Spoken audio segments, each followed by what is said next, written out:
Starving Ghost by Kelly Rogers. Illustrated by Ebony Glenn. Published by Magic Wagon, a division of Abdo. Chapter 1. A New Land. Shay looked up at the sign marked Customs. This was it, the official gateway into Ireland. The agent at the desk waved her forward. He was a short man with a bushy beard. He greeted her with a thick Irish accent that Shay couldn't understand well. "How long you be stay in Ireland?" he asked. She looked blankly at the man. She had no idea what the man was saying. He looked at her with narrowed eyes and slowed way down, as though speaking to a toddler. "How long will ya be staying Ireland?" "Oh," she said, flushing bright red. "How long will I be staying in Ireland? 10 weeks. The interview lasted 5 more painful minutes. At the end, the customs man stamped Shay's passport. She felt a slight sense of doom. She had secretly been hoping the agent would say, "No, sorry, love, we can't have you here in this country. Why don't you go back home and have a nice holiday?" Instead, Shay thanked the man, grabbed her suitcase, and headed outside to the pickup area.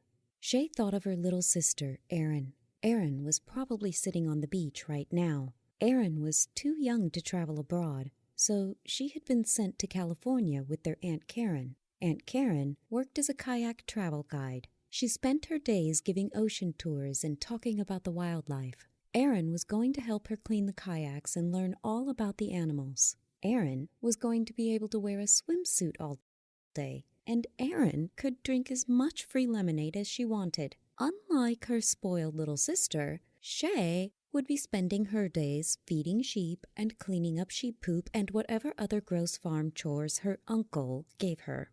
Shay was staying with her dad's cousin, Sean. Shay was supposed to call him Uncle Sean, even though he wasn't really her uncle. He owned a sheep farm, and she had only met him once. Shay's dad had grown up traveling to Ireland every summer to help on his grandparents' farm, but he stopped when Shay was born. Then, when she was 8, Sean had come to visit from Ireland. Her dad still talked about him like a brother. She looked down at the photo of Uncle Sean her dad had given her. Brown hair, slightly bald, wearing glasses. Where was he? She wondered. Shay looked at the crowded street in front of her. People were greeting family with hugs and kisses. Car horns were honking, and taxis were driving in and out of the pickup area. Shay brushed away the tears coming to her eyes. "Forget it," she muttered. If she was old enough to fly across the ocean by herself, she could get to her uncle's house by herself. Shay unzipped her hoodie, pulling out the money pouch hidden against her chest. She walked over to the taxi line as she took out 2 of the unfamiliar euro bills. Each had the number 20 on them. Was that enough for a taxi? She also took out the piece of paper with Uncle Sean's address on it and held it tightly in her hand as she moved up in line. Finally, it was her turn. She heaved her suitcase into the back seat. "Where'll it be, love?" The driver didn't seem to think it was strange to have a girl all by herself in his cab. Shay felt the hairs on the back of her neck stand up, like somebody was watching her. She took one last look around to check for Uncle Sean. She shivered, still feeling like she was being watched. Shay bent down to get in the taxi and read the address to the driver. Suddenly, a firm hand pulled her out of the taxi. Chapter 2. An Unexpected Visitor. "I still feel badly for scaring you like that, Siobhan," said Uncle Sean for about the 100th time since picking her up. He was the first person to call her by her full Irish name, pronounced Siobhan, in years. It turned out that Uncle Sean had been at the airport the whole time. In fact, he was so nervous about missing Shay's flight, he got there 2 hours early. He had fallen asleep in a chair in the waiting area. "I woke up in a panic," he explained to Shay in the car. "I ran quick as I could outside, and would you believe I saw young Shay Sullivan hopping into a taxi?" When Shay looked at it that way, she understood why Sean had pulled her out of the taxi so fast. Once she calmed down, Shay settled into her seat in Uncle Sean's car and fell asleep. They arrived at his farmhouse almost 3 hours later. Shay was bleary-eyed from sleep and practically stumbled inside. She sat at the table and hungrily spooned the stew she was given into her mouth. After several mouthfuls, she realized what she was eating. Lamb stew on a sheep farm. But by the time she did, she no longer cared. She was hungry, and honestly, the stew was delicious. After a few more bites, she was finally feeling normal. She felt less cranky than she had in the airplane. In fact, she was starting to look forward to this adventure. 2 months in Ireland without her parents. Shay also felt much less nervous about Uncle Sean. He looked softer than he had in her picture. His brown hair was thick and a bit wild, and his green eyes were kind and warm behind his glasses. He was a bit taller than her dad and much thinner. He wore a plaid shirt with the sleeves rolled up. She looked up from her bowl to see Uncle Sean staring. "Sorry," she said. She wiped a drip of stew from her chin. "I was just hungry." She looked down at her bowl for more, but found it was empty. "It's me that's sorry," said Sean. He stood up to refill Shay's bowl. "Don't know what I was thinking, falling asleep, then scaring you like that. What would your father say?" Shay had almost forgotten about her parents and why she was in Ireland to begin with. All of a sudden, she couldn't eat another bite of stew. "Uncle Sean, is it okay if I go unpack?" The upstairs at the farmhouse wasn't like any second floor Shay had ever seen. It had angled ceilings that made Shay feel taller than usual. The walls were papered over in an old-fashioned floral print. They were covered with photos. There were probably more than 50 photos, all in wooden frames. They hung on the walls of the short hallway. Shay looked in fascination at the pictures. She had photos hanging in her own house, but nothing like these. For starters, every single one was in black and white, and most of them were of large families, parents and lots of children. None of them smiled at the camera. "Everyone loves these," said Sean, noticing Shay staring at the pictures. "They're nothing to do with me. All of these are people who lived here or on the property. My grandmammy had 'em all hung up when she and Pappy owned the house."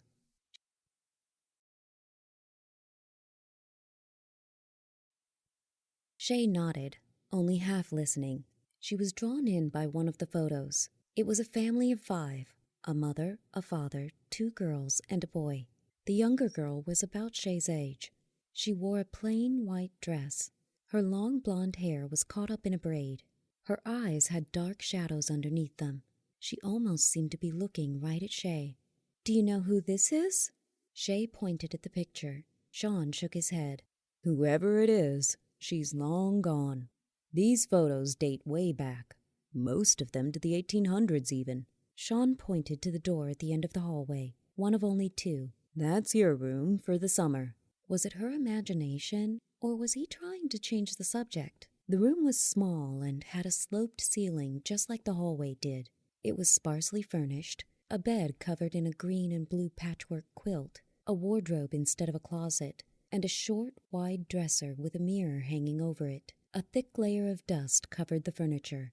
2 windows looked out over the farmland below. Night had fallen, so she couldn't see anything but dark, clear sky. "Well," said Sean, "I'll leave you to it." Sean started to walk out of the room, then turned back to her. He opened his mouth like he wanted to say something, then closed it again. He walked toward her and stretched his arm out like he was going to hug her, but at the last moment patted her on the shoulder as he might have done to a beloved pet. He nodded and left the room. Shay looked at her luggage. Despite her nap, she was still tired from the long flight and the time change. Just thinking about unpacking made her eyelids droop and shoulders sag. Instead, she turned to her new bed. The quilt looked so warm and fluffy. Without even changing out of her clothes, Shay crawled into bed and fell asleep. In the middle of the night, Shay sat up straight in bed. She didn't know what had woken her. Maybe it was all the silence. Shay was used to the noise of a city, cars whizzing by, the occasional siren, but not this. This nothing. She regretted not taking the time to change out of her clothes. She was uncomfortable in her jeans. There was no overhead light in her room, but there was a flashlight on her bedside table. She turned it on, went to her suitcase, and began to rifle through her clothes. Snap! Shay looked to the window. She was positive she had heard a sound from outside, like a tree branch breaking. She didn't see anything. Shay turned back to her bag, searching for her pajama pants. Snap! There it was again. She turned the flashlight to the window. Someone was staring back at her. Chapter 3. Bridget. Shay shouted and dropped the flashlight. She scrambled to pick it up again and shine the light on the window. There was nothing there. The face was gone. Shay took a deep breath. Then she stood up and walked toward the window. She peeked out, holding the flashlight as far in front of her as she could. There was still nothing. She was sure she had seen a face. A girl's pale face with shadows under her eyes. In fact, she could swear that it was... "Shay!" Uncle Sean yelled. Shay jumped and dropped the flashlight again. Before she could pick it up, Sean had already turned on the floor lamp by the door. Sean looked half asleep himself, almost swaying in his bathrobe and plaid pants. "Are you okay?" he asked. "I thought I heard a scream." "I'm fine," she said, glancing at the window. "I thought I saw something, but it was nothing." Sean smiled kindly. "It's hard to sleep in a new place." He looked around the bare room. "We'll see if we can brighten this room up in the morning. Now try to get some sleep, eh? Lots to be done in the morning." Shay nodded. Sean flicked off the light and left, closing the door behind him. Shay clutched the flashlight and crawled into bed. She was still fully clothed. It took hours for Shay to get back to sleep. She kept hearing small noises, and every time she did, she was sure that she was going to see another face in the window. After sleeping for what felt like mere minutes, Sean was shaking her shoulder. "Rise and shine, Shay," he said cheerfully. He had a mug in his hand. Sean was already dressed in dirty jeans and a work shirt. "Coffee?" he asked, shoving the mug underneath her nose. Shay turned away from the bitter smell in disgust. "No, thanks. I don't drink coffee." Sean's smile fell just a bit. Then he recovered and brightened up again. "I've got some porridge on the stove and a list of chores on the table. You've done farm chores before, right?" He asked this like it was a normal question, like every kid grew up shearing sheep and mucking whatever people on farms mucked. Yesterday's positivity was fading away again. The reality of her summer was finally setting in. She was about to do real farm work. Today, right this instant. Shay thought back to last summer. They spent 2 weeks at her grandparents' cottage, water skiing and eating picnics on the lakeshore. All 4 of them had such a great time. That was before all the yelling and fighting began. "No," she said to Sean, "I haven't done farm chores before." Nothing got in the way of Sean's smile. He was clearly a morning person. "No time like today to learn. Get dressed and I'll see you downstairs." Shay came downstairs in a copy of Sean's outfit, old jeans and one of her dad's work shirts. Sean was nowhere to be seen. On the table was what appeared to be a bowl of mush with raisins in it, a glass of juice, and a note telling her to go to the barn when she was done. The bowl of porridge turned out to be delicious. It was sweet and creamy and smooth, almost like warm cinnamon pudding. Shay ate hungrily, then wandered out of the house. This was Shay's first good look at the farm. The main building was a sturdy 2-story house made from gray stones of different shapes and sizes. The doors and windows were painted bright red. A short stone fence surrounded the building on all 4 sides. The house stood on top of a low, grassy hill. More hills dipped and rose behind the house. Each hill was dotted with groups of sheep. Shay found Uncle Sean working inside the barn. He was using a large metal rake to scoop piles of hay into a wheelbarrow. Every time he moved a pile of hay, Shay smelled a new wave of mold and manure. She wrinkled her nose and resisted the urge to cover her face with her sleeve. "Shay!" Sean's face lit up when he saw her. She wondered if he thought she wouldn't come. "Ready for some work?" "Sure," she said, sounding not sure at all. Shay tried to smile in return, but it came out like a crooked grimace. "Let's start you with something a little easier," he said. "Farm chores for beginners?" Shay asked. "You got it," he said. His eyes darted around the barn. They finally landed on a large rectangle of leather with handles on either end. "Wood," he said, and got the carrier for Shay. "Why don't you gather the wood I chopped yesterday? It's just on the other side of that hill, near the woods." Shay was relieved that she wasn't going to be doing anything with the soiled hay in the wheelbarrow. She took the wood carrier and walked off in the direction Sean had indicated. She found the wood after about 10 minutes of walking. She was in the clearing at the edge of a small forest. Near the edge of the woods, there were many roughly cut logs strewn around a tree trunk and an axe. Uncle Sean had obviously chopped the wood and left the logs wherever they fell. Shay had never gathered wood before, but how hard could it be? She said aloud. She bent to pick up her first log. "Pretty hard," said a girl's voice, "if you don't know how to use a carrier." Shay snapped to attention. A few feet behind her stood a girl about her own age. The girl had long blonde hair that was tied into a braid. She wore a dirty white cotton dress. The plain dress seemed old-fashioned, like something from a costume trunk. But, Shay thought, maybe that's what people in the village wore. The girl was very thin, and though she smiled at Shay, the smile didn't quite reach her sad green eyes. If Shay didn't know better, she'd say the girl looked like... But no, that was impossible. "Have you piled wood before?"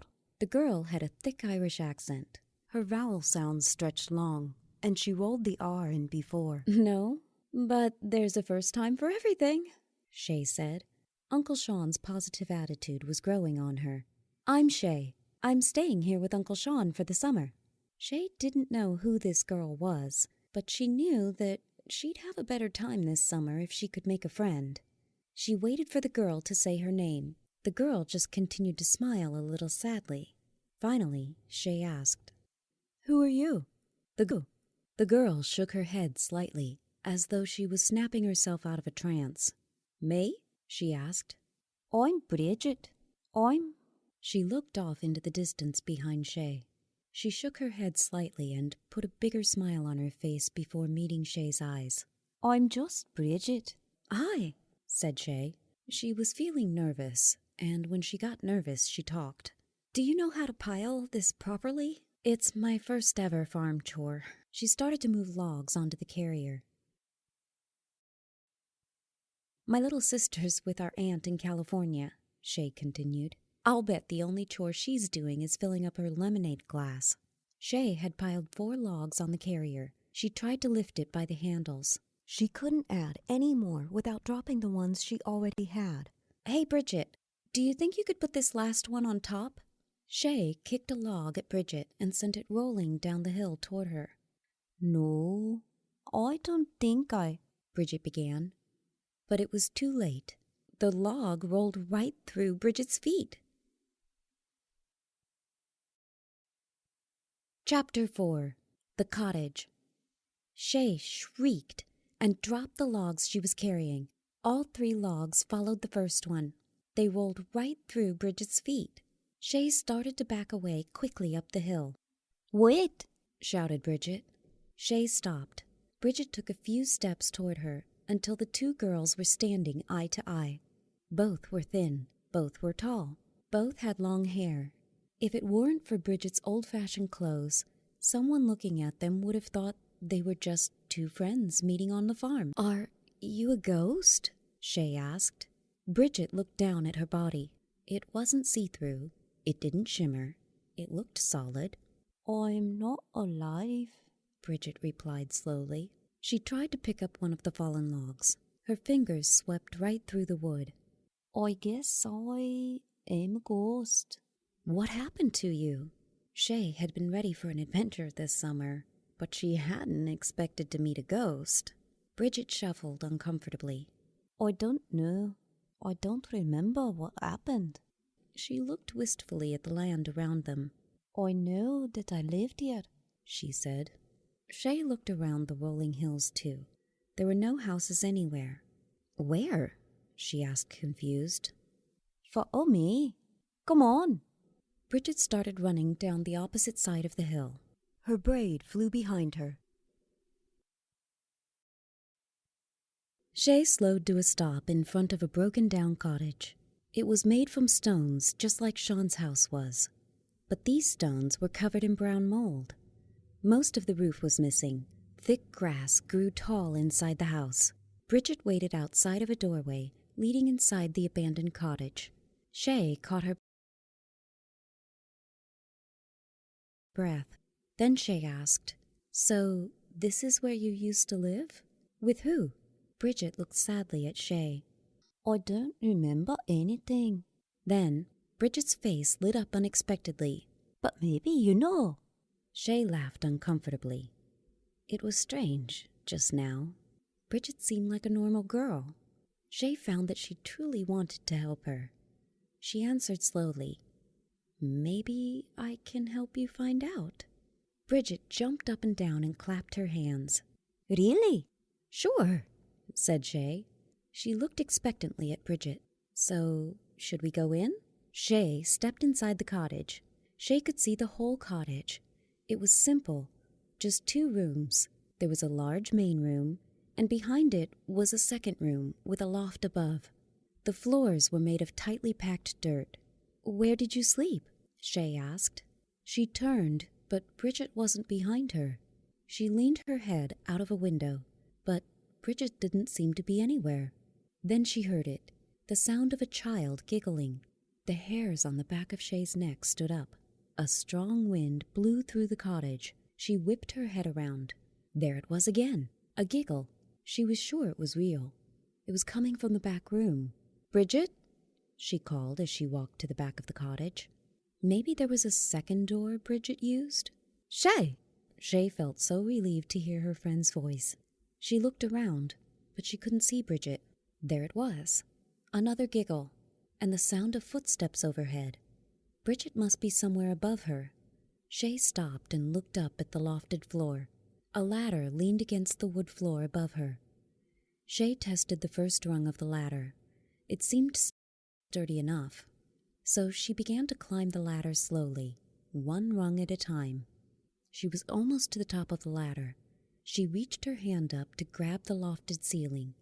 Then the rotting wood in the ladder collapsed. The rungs broke in half. Shay screamed, and the world went black. Chapter 5. Family Photos. "Shay? Shay!"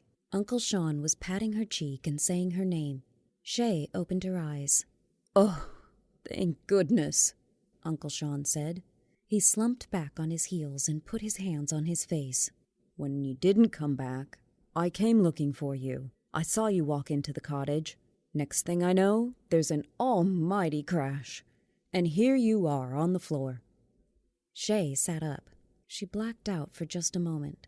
Luckily, the loft was short, and Shay only fell a few feet. "First I lose you at the airport," Sean shook his head, "and now this. I'll bet you wished you had never come to Ireland." Shay stood up. To her own surprise, she said, "You know, Uncle Sean, I'm glad I'm here." There was a mystery to be solved. Shay couldn't think of a bigger adventure than that.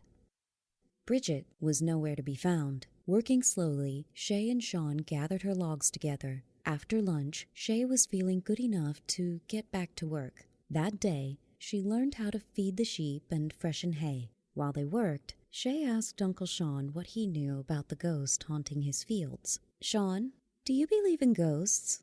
"That's a silly question," he said, not meeting her eyes. "Why do you ask?" "Oh, I don't know," Shay said. "This is such an old farmhouse." She trailed off, hoping that Sean would fill the silence with Bridget's story. Uncle Sean turned for the first time and looked her square in the eyes. "Ghosts are only real in stories, Shay." After dinner, Shay headed straight upstairs. She told Uncle Sean that she was still tired from the time difference and the long day of farm work, but she really wanted to look through the photos in the hallway. Once upstairs, Shay looked at the pictures one at a time. About halfway down the hallway, she spotted what she was looking for, a photo of Bridget. Shay recognized her right away. The girl in the photo had the same sunken eyes and the long braid. She was even wearing the same dress. It was the picture that had captured Shay's attention her first night. The portrait also contained 4 other people, an adult man and woman, a taller girl, and a boy shorter than Bridget.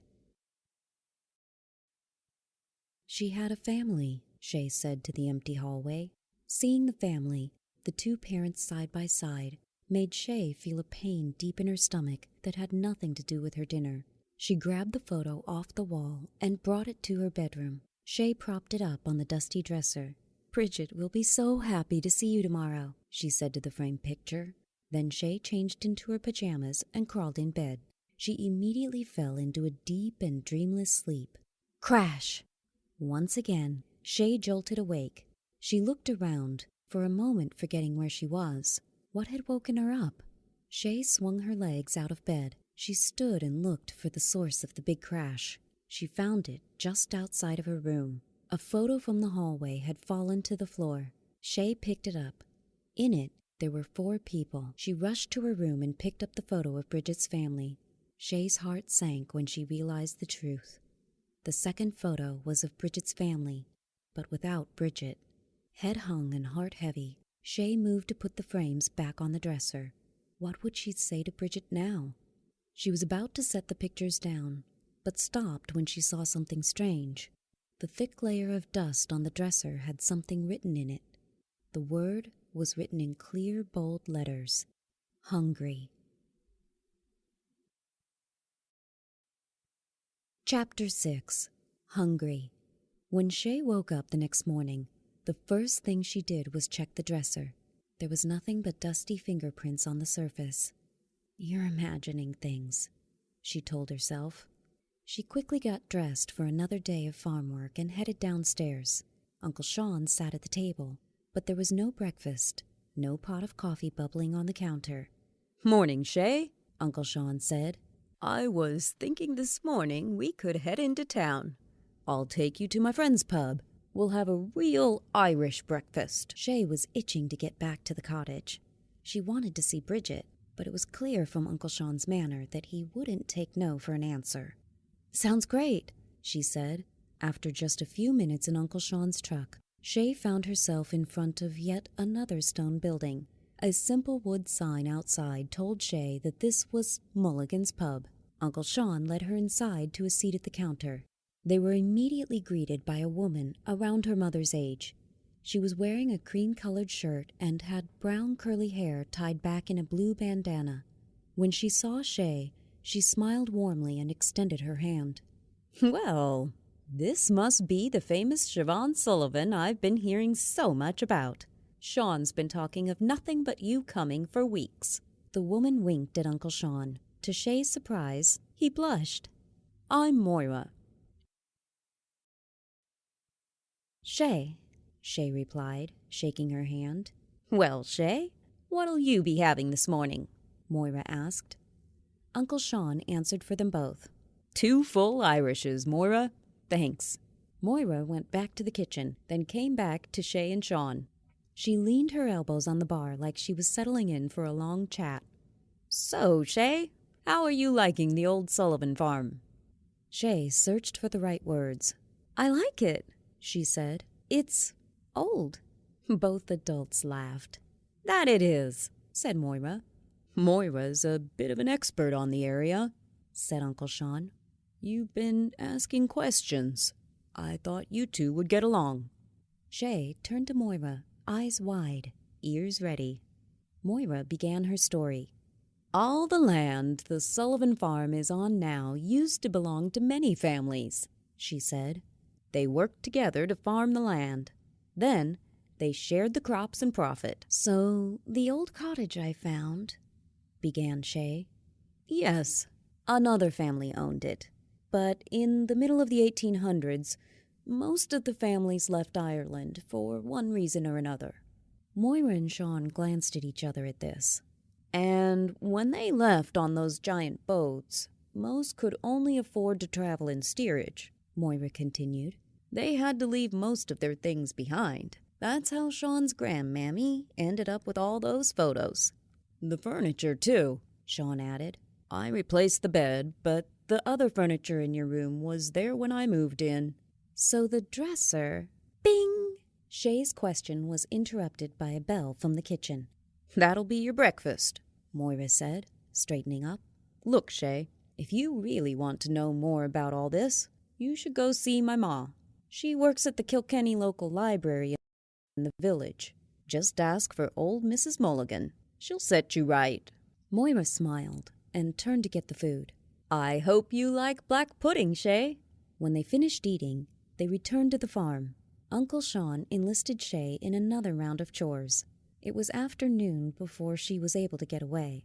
She made herself 2 sandwiches and packed them in a backpack.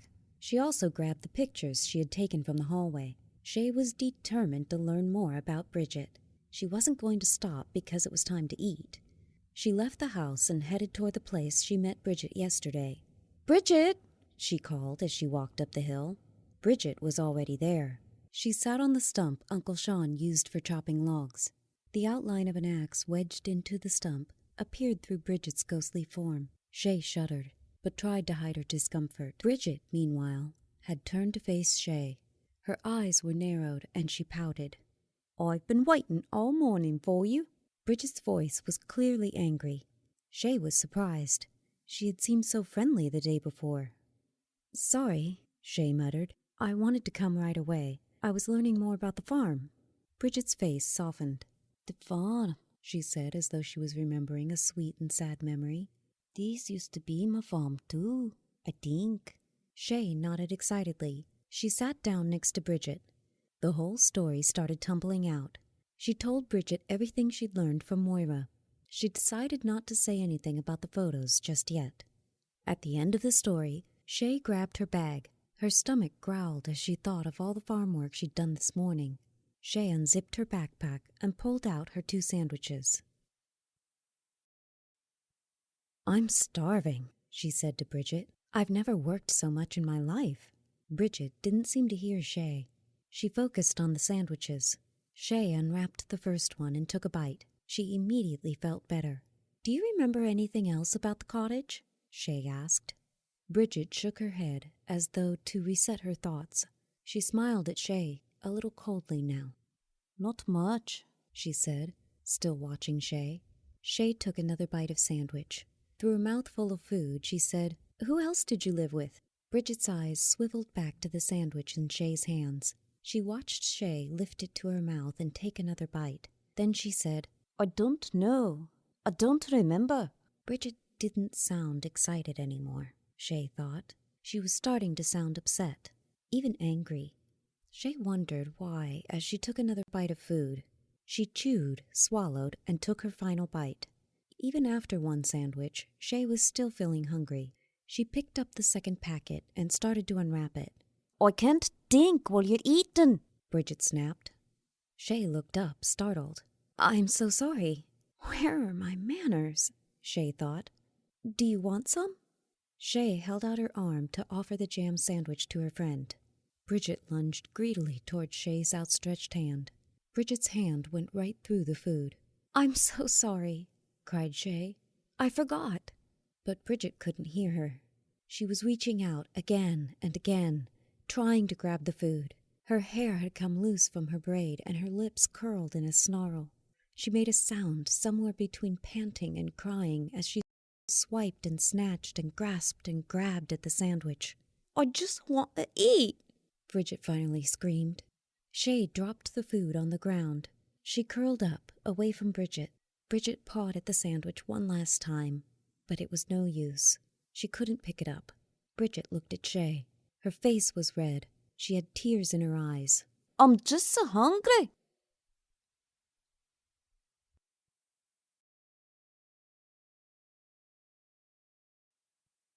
Chapter 7. The Truth. Shay headed straight to the farm after Bridget left. She knew that she should find Uncle Sean and get back to work, but she couldn't forget the look in Bridget's eyes as she tried and failed to get the sandwich.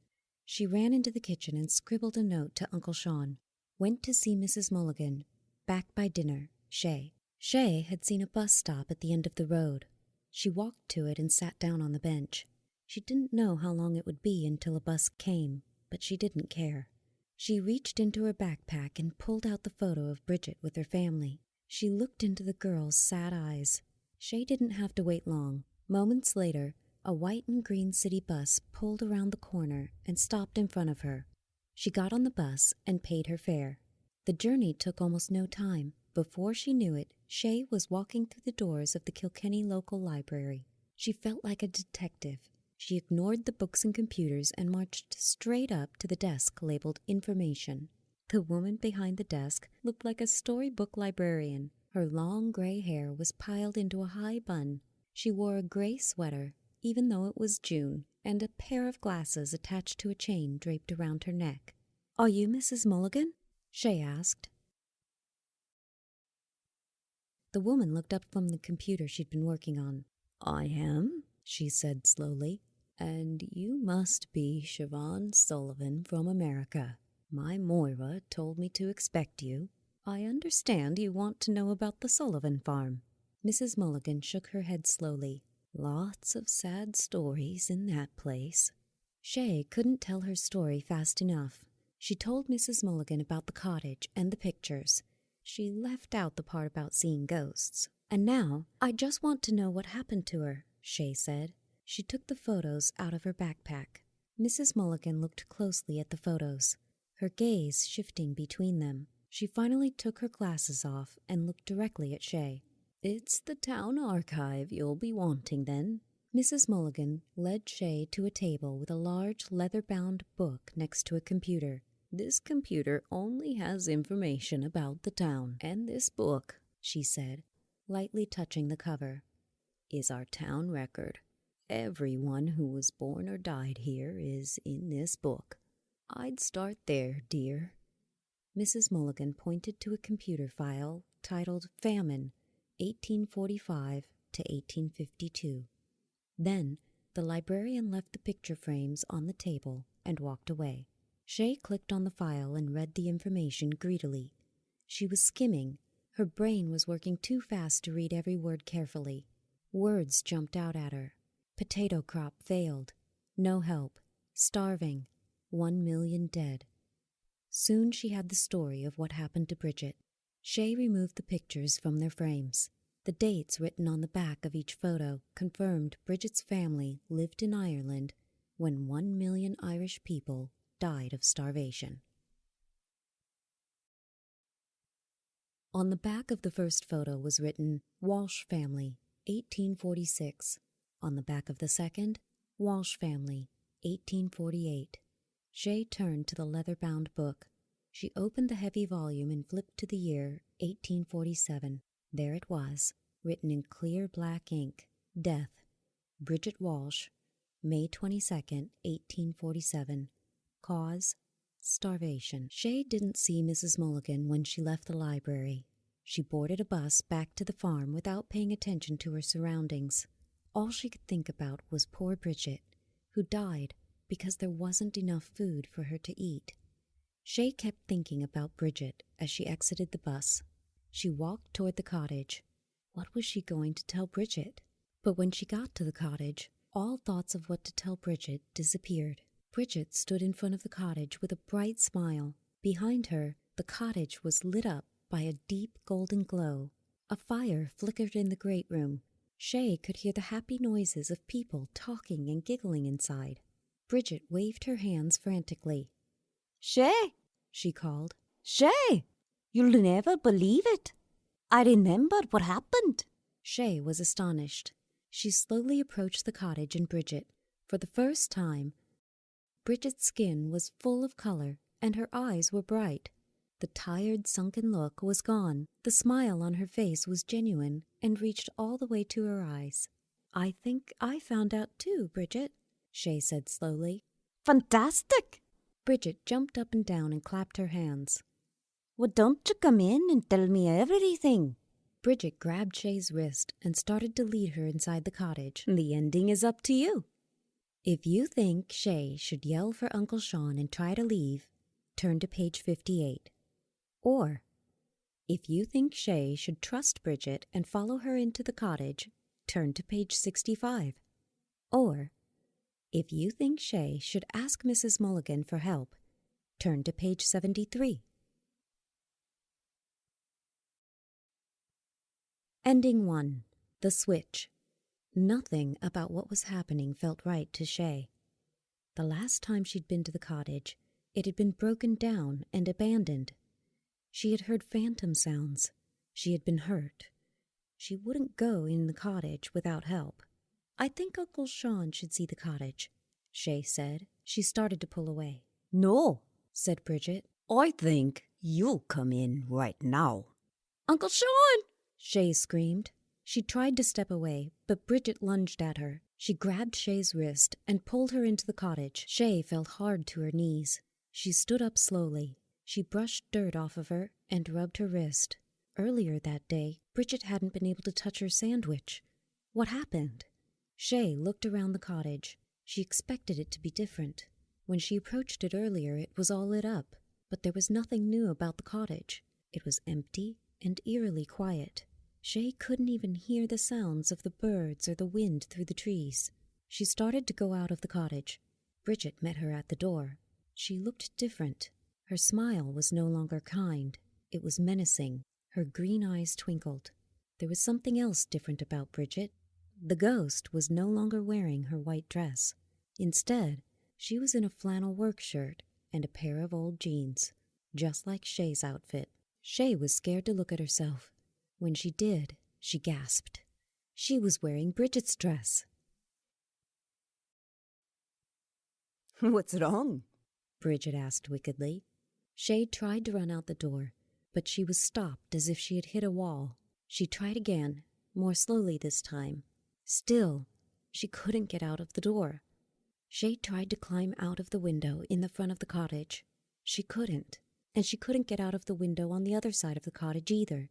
It was as though each opening to the house was covered by invisible glass. Starting to panic now, Shay rushed to the front door. She looked at Bridget. The ghost was still smiling. "Why can't I get out?" Shay cried. You'll get out eventually. Soon, I'll be headed to America, and you'll be here, roaming the farm. But for now, you stay in the cottage. I can't have you ruining things for me. "What do you mean?" Shay's panic was leaving. It was being replaced by a sense of dread. "Bridget, I've been trying to help you. I even went to the library and met Mrs. Mulligan. I read all about the famine, about what happened here." Then you know exactly how long I've been waiting. Bridget's voice rose with every word. She looked just like she had when she'd been unable to eat the sandwich. Over 150 years. My family gone. They moved to America without me. I can't eat, and I'm always hungry. "I know, Bridget." Shay tried to keep her voice calm. "I know that your family ran out of food, that you didn't have enough to eat." I was making sure Patrick had enough food. Bridget softened briefly. He was only 8 when the food started to run out. I always gave him a share. I just didn't realize. Bridget then shook her head, as though she was shaking off the memory of her old life. I've been tied to this land for far too long, she said softly. Bridget turned her gaze back to Shay. I knew from the moment I first saw you in your bedroom window. Yes, that was me. I knew that I could get you to switch places with me. I just had to get you on my side. I had to be strong enough to build the cottage's magic. Bridget looked around the cottage with a look of disdain. Once you learned my story, I knew that your feelings would help bring the cottage back to life, to get you here. Shay! To Shay's relief, she saw Uncle Sean walking toward the cottage. He must have heard her scream. Uncle Sean! She cried, waving her hands frantically. I'm here! Uncle Sean didn't seem surprised to see Shay trapped in the house, or to see Bridget. In fact, he didn't seem to see Shay at all. He got closer to the cottage, but he never once looked at Shay. What's wrong? You sounded scared. Uncle Sean directed this not to Shay, but to Bridget. Oh, nothing, said Bridget. I just wanted you to tell me about this cottage you found. Uncle Sean! It's me!" Shay cried. Again, he didn't seem to hear her. His eyes scanned the cottage before he spoke again. "This has been here for ages. In fact, I've been thinking of bulldozing it." He looked around again, then turned to Bridget. "Let's head back to the farm, Shay." Then he patted Bridget on the shoulder, just like he had done to Shay on her first night at the farm. "Uncle Sean, wait! It's me! I'm here!" But he still didn't hear her. Both Bridget and Uncle Sean turned away from the cottage. They didn't look back. Shay started pounding on the invisible barrier, keeping her inside the cottage. "Uncle Sean!" she screamed. "Uncle Sean!"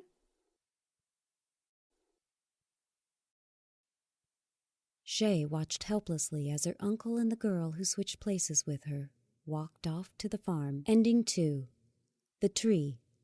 Shay let herself be led into the cottage. The first thing she noticed was the smell of soup that had been cooking all day. Then Shay looked around. She couldn't believe her eyes. It was like the cottage had come alive.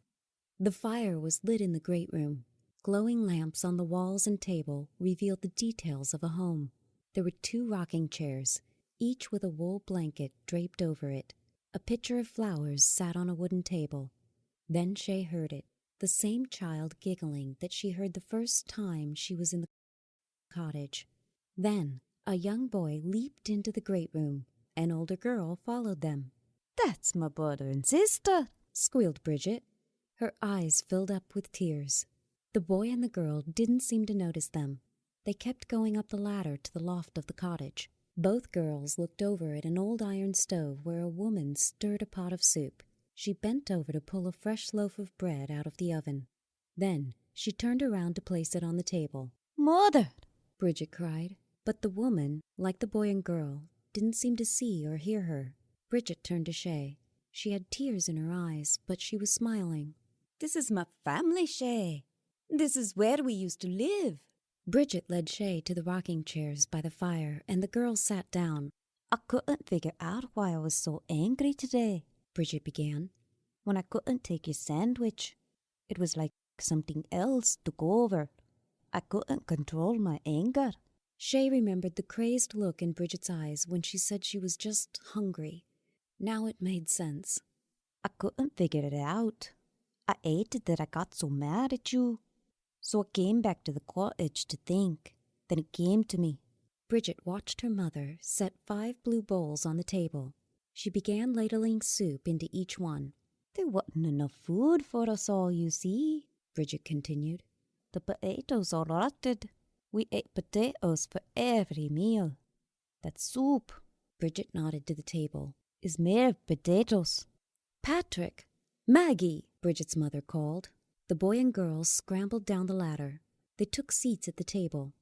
"Everyone was eating less, especially Ma and Papa." Bridget continued her story. "Patrick was always hungry. He didn't understand why there was no more food. So I started to give him my share at meal times." Bridget paused to look fondly at her brother. He was slurping soup into his mouth. "When I realized that I wasn't getting enough to eat, it was too late. One day, I couldn't get out of bed. Mother was worried." A few days after that, Bridget didn't finish the sentence, but she didn't have to. "I'm sorry," Shay said. She put her hand on top of her friend's hand. Bridget smiled. "Don't be sorry. I'm happy that I met you. If I hadn't, I don't think I would have remembered. The memory was too hard for me, so I blocked it away. But now," she looked around the room, "now I have all the good memories back." The front door of the cottage swung open, and in walked a tall man. Shay knew from the picture that this was Bridget's father. "Papa!" cried both of the children at the table. Bridget's father kissed his wife and sat down at the table. Shay felt an ache in her stomach. She longed for her own home. "I think it's time for me to stay," said Bridget. Shay nodded. She knew it was true. The 2 girls stood up and embraced. "I'll never forget you," said Shay. She let go of Bridget. "Nor I you," said Bridget. and she turned and walked over to the table. "There she is!" cried Bridget's father as she sat next to him. He patted Bridget's shoulder and gave her a squeeze. "Now let's eat." Shay backed away from the scene and shut the door behind her. The smells, the sounds, and the lights all disappeared. She turned around. The cottage was back to the way it was when she'd first found it, a broken, empty shell of what it once had been. "Good luck, Bridget. I'm glad you're home," she said. Shay walked back to the farm. Shay returned to the cottage the next day, and the day after that, and every day of her trip. Bridget never returned. On the last day of her visit, Shay visited the site of the cottage again. The bulldozer had come and gone. Now the site was just a blank piece of dark earth, waiting for something to grow on it. Shay huffed and puffed. She had been working hard to plant the small tree that she'd brought. As she worked, she talked out loud. "Uncle Sean told me about the bulldozer a few weeks ago," Shay said to the open field. "When he first told me about it, I was really upset. But then I realized something. You're free now, Bridget. You don't need the cottage anymore." Shay continued her work in silence for a few minutes. She thought about how much she had grown to love the farm. Shay had fallen into a routine here. Hard work on the farm, meals with Moira at the pub, days exploring the town's history with Mrs. Mulligan, and nights at home with Uncle Sean. She couldn't remember why she was so worried about this trip in the first place. "This tree is called a blackthorn," she continued out loud. "It looks kind of scary with all the thorns. I had to wear gloves to get it, and nobody would sit next to me on the bus. But Mrs. Mulligan said that it produces berries when it grows older. She also said the thorns are our hardships." Shay stopped piling dirt. She sat back to admire her work and the tree. "My parents might be getting a divorce," she said for the first time. "I'm ready to face that, just like you could face what happened to you." She leaned over and patted the dirt flat as she continued. "But Mrs. Mulligan said that once you face your fears, good things will come to you, just like the berries on this bush." She stood up, her work done. "Bridget, I'm glad to have met you," she said. "Goodbye." And she walked back to the farm for one last dinner with Uncle Sean. Ending 3. The Goodbye.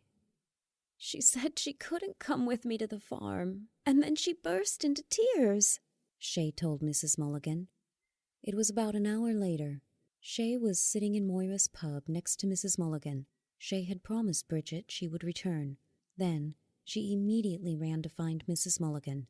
They went to the pub to talk. Shay spilled the whole story to the librarian, ghosts and all. Moira put a mug of tea in front of each of them. She slipped in the booth across from Shay. "What's happened?" Moira asked her mother. "It's the Walsh girl from the Sullivan farm. She's been, well, Shay has been seeing her. Shay wants to help," Mrs. Mulligan said softly. Shay looked up in astonishment. "You knew?" Moira and Mrs. Mulligan exchanged glances. Then Mrs. Mulligan spoke. "I first met her when I was about your age," she said. "And when Moira was a girl, she would go and help at the Sullivan farm on the weekends. She would come home with stories of a girl her age." "It was Bridget," Moira interrupted. "She was one of the 3 Walsh siblings. They all lived in that cottage down the way. When the famine hit the potato crop, there wasn't enough food to go around. She loved her little brother, couldn't bear to see him starving." Moira paused to wipe a tear out of her eye. "She always gave him her share of the food, you see. But by the time she realized what was happening to her..." Moira trailed off. Shay could fill in the story for herself. Bridget had sacrificed herself to save her brother.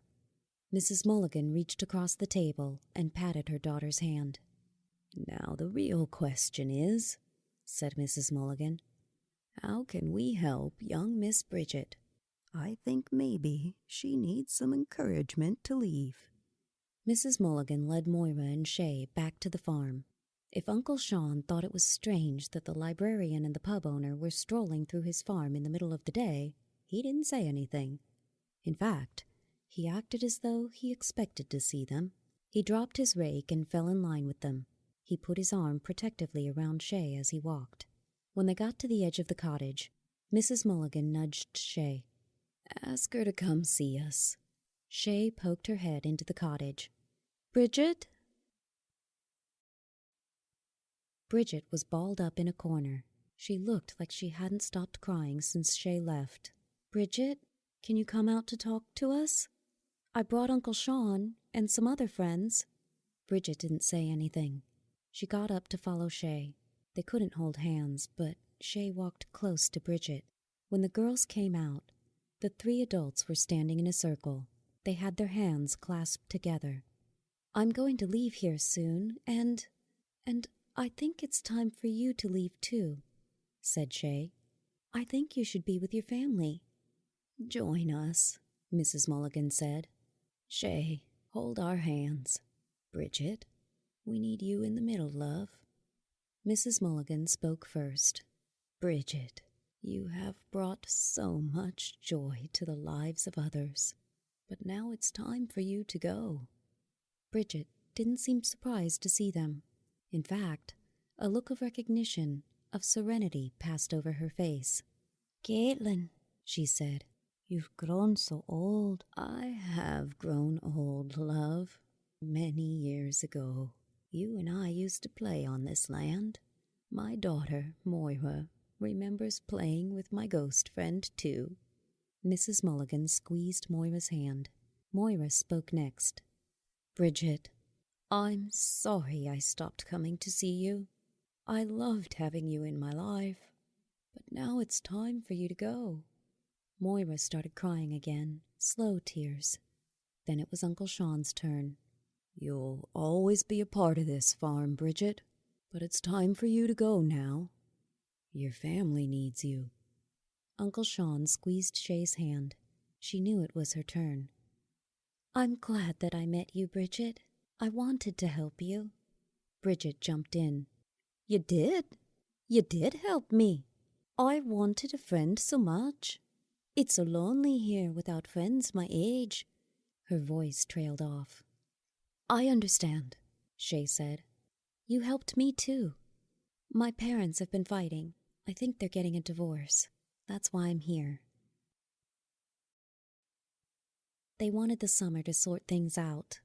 I was really upset when I got here, but you... Shay looked around, reaching for the right words. "You gave me a purpose, Bridget. Thank you for letting me help you." The words echoed around the circle as everyone said it. "Thank you, Bridget." Then, a giggle broke the silence. All 5 heads whipped around to look at the cottage. Bridget's face lit up. "Peric!" Bridget said, and it seemed that she had forgotten the people circled around her. The living people dropped hands. Bridget ran to the cottage. Just before she entered the door, she turned back and smiled. "Goodbye." Bridget went through the door. Nobody knew quite what to say until Uncle Sean spoke. "Why don't you all come back to the house?" he said. He put his hand on Shay's shoulder. "I have a pot of stew on the stove." Shay looked at the cottage one last time. It was still. There was no sign of Bridget. She turned back to her uncle. "I can't think of anything I'd rather do," she said, and walked back to the farm.